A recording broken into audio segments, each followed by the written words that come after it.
Mr. President, as you said, in keeping with your commitment to grow the American economy, create potentially millions of new American jobs, and maintain America's technological and military superiority in the years ahead, this is an executive order that orders aspects of your administration to take decisive action to ensure that AI can operate within a single national framework in this country, as opposed to being subject to state-level regulation that could potentially cripple the industry.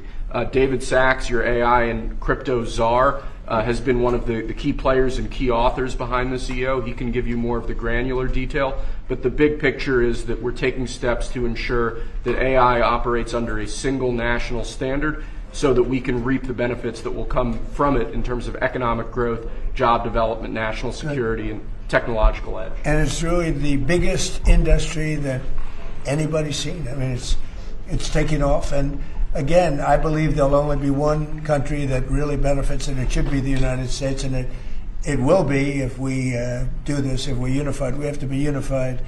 China is unified because they have one vote. That's President Xi.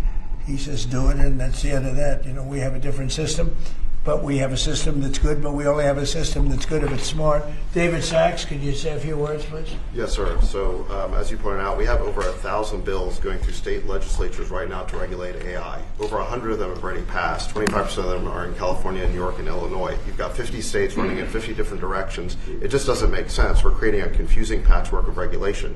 And what we need is a single federal standard. And that's what the CEO says, sir, is it basically states that the policy of your administration is to create that federal framework. We're going to work with Congress, like the chairman here of the Commerce Committee, Senator Cruz, and other members of Congress to define that framework. In the meantime, this EO gives your administration tools to push back on the most onerous and excessive state regulations. We're not going to push back on all of them. For example, kid safety, we're going to protect. We're not pushing back on that, but we're going to push back on the most onerous examples of state regulations, sir.